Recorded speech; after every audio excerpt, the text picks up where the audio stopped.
দোকান মানে কি? তার মানে বাংলায় যেটা, এই যে বিড়ি, বিড়ির নামেও একটা সূরা আছে। বিড়ি যারা খান তারা এখন চিন্তা করবেন যে কোনো অসুবিধা নেই, আমার নামে সূরা আছে। সূরা দোকানের ভেতরে ৩ এবং ৪ নাম্বার আয়াতে আল্লাহ প্রথমে কোরআনে কারিমের কিছু মর্যাদার কথা তুলে ধরেছেন। হামিম আল কিতাবিল মুবিন। হামিম এটা নবীজির নাম, কোন কোন তাফসীরে আছে। আল কিতাবিল মুবিন এর কসম আল্লাহ দিয়ে জানিয়েছেন, ইন্না আনজালনাহু, অবশ্যই আমি আল্লাহ এটা নাজিল করেছি। তাহলে এটা নাজিল কর্তাকে, আরো জোরে বলেন। কোরআনে কারিমের ৬৬৬৬টি আয়াত এটা প্রসিদ্ধ, ৬২৩৬টি আয়াত এটা বিশুদ্ধ। দুইটাই ঠিক আছে। এই যে ৬৬৬৬টি আয়াত এটা দুনিয়ায় তৈরি হয়েছে। ভাই আপনারা ঘুমাচ্ছে? এটা দুনিয়ায় তৈরি হয়েছে। আল্লাহ বলেন এটা আমি নাজিল করেছি। তার মানে নাজিল হয় কোথা থেকে? উপর থেকে।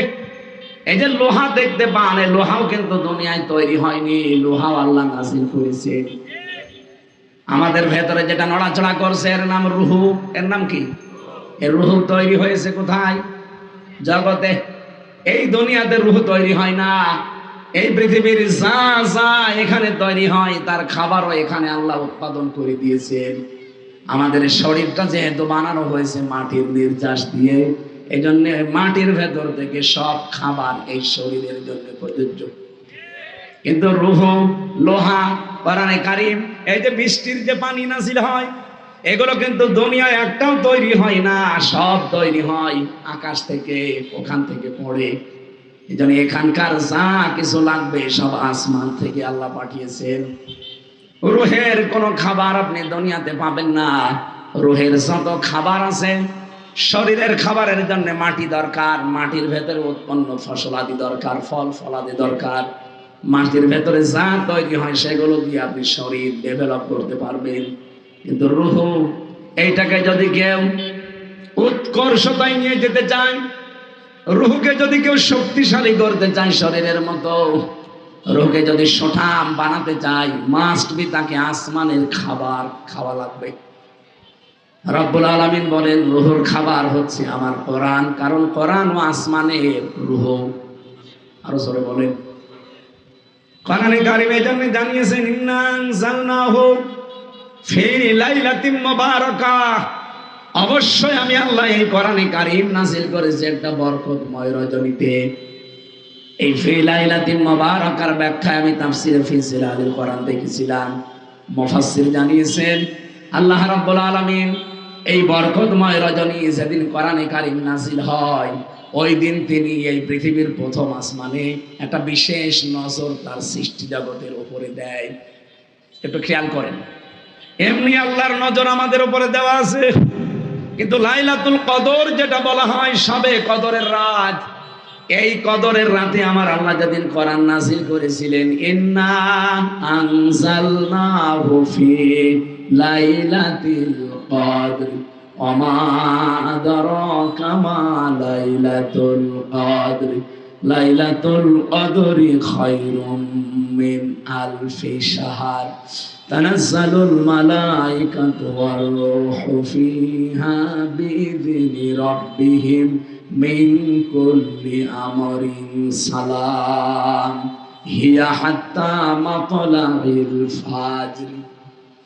আল্লাহ একটা বিশেষ নজর দিয়ে রাখেন, লক্ষ লক্ষ ফেরেশতা পাঠিয়ে দেন, তারা আল্লাহর ইবাদত যারা করে তাদের সাথে মুআনাকা করেন, মুসাফা করেন, তাদের জন্য মাগফিরাতের দোয়া করেন।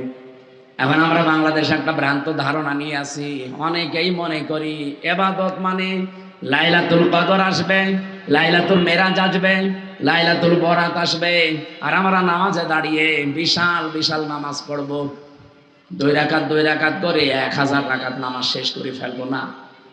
ফেরেশতারা এসে দেখে কোন লোকটা আল্লাহর ইবাদতে লিপ্ত আছে। ইবাদত মানে শুধু নামাজ পড়া, রোজা রাখা, কোরআন পড়া, তাসবিহ পড়া না। এ পৃথিবীর সর্বশ্রেষ্ঠ ইবাদত হচ্ছে আপনি মানুষ হয়ে মানুষের উপকার করবেন। কি কথা বলেন? কুনতুম খায়রা উম্মাতিন উখরিজাত লিন-নাস তা'মুরুনা বিল মা'রুফ ওয়া তানহাউনা আনিল মুনকার ওয়া তু'মিনুনা বিল্লাহ।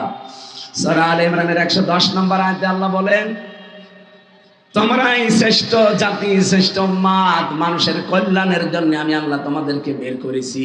তার আমাদের শ্রেষ্ঠত্বের প্রমাণ হচ্ছে আমার দ্বারা যেন মানুষের কল্যাণ হয়। আর আমরা এমন মানুষ, আমাদের দ্বারা মানুষের কল্যাণ হওয়া দূরের কথা আরো অকল্যাণ হয়। এই 15.5 বছরে আমার দ্বারা এমন এমন মানুষ জেল খেটেছে যার জীবনে থানার বারান্দায়ও যাওয়া লাগে না। এই কথা বলে না কেন? কিচ্ছু জানে না মনে করেন ভাই, ঘরে ঘুমিয়ে আছে, ঘুম থেকে উঠে দেখছে থানার হাজতে। কি গো আমি কোথায়? জেলখানায়। থানার হাজতে? এখানে কেন? তুই গাছ কেটেছিস। কখন? স্বপ্নে। এরকম মামলা দেশে ছিল না? আপনার দ্বারা তো মানুষের উপকার হওয়ার কথা, আপনি কি করলেন? হাজার হাজার মানুষকে, প্রায় 1.5 লাখ মানুষকে এখনো পর্যন্ত জেলখানা। এই 15 বছরে আমার মনে হয় যারাই জেলে ছিল অধিকাংশগুলোই মিথ্যা আর বানানো মামলায়। এই জন্য আমরা চাই হাসিনার আমলে যারাই জেলে গেছে এই মানুষগুলোকে আর ভেতরে রাখা ঠিক না, ছেড়ে দেওয়া দরকার। হিংসার বশবর্তী হয়ে শুধু এই মানুষগুলোকে আপনি আটক করে রেখেছিলেন। বগুড়াবাসী আপনার শ্রেষ্ঠত্বের প্রমাণের, কিন্তু ফেরেশতারা আসবে ওই দিন রাতে, এসে শুধু আপনি নামাজে থাকবেন, রোজা করবেন, জিকির করবেন, কোরআন পড়বেন, তাসবিহ পড়বেন, তার জন্য মুসাফা করবে না। আল্লাহর ফেরেশতারা এসে দেখবে যে আপনি জনকল্যাণমূলক কোন কাজে আছেন। অন্তত এই রাতের বেলা যদি আপনি একটু যেয়ে দেখেন যে 2-3 বাড়ি পরে কোন মানুষের বাড়িতে খাবার নেই, কার মেয়েটা লেখাপড়া করতে পারে না বা বিয়ে দিতে পারে না, সাধ্য মতো যদি তার বাড়িতে যে কিছু দিয়ে একটু সান্ত্বনার বাণী দেন, এইটাই পৃথিবীতে সবচাইতে বড় এক কাজ। এরকম কাজ সবে বরাতে, সবে কদরে এদেশে হয় না। খালি এই মসজিদ থেকে ওই মসজিদ, ওই মসজিদ থেকে ওই মসজিদ, খালি ঘুরে বেড়ায়। মনে হয় ইবাদতের বন্যা বয়ে যাচ্ছে।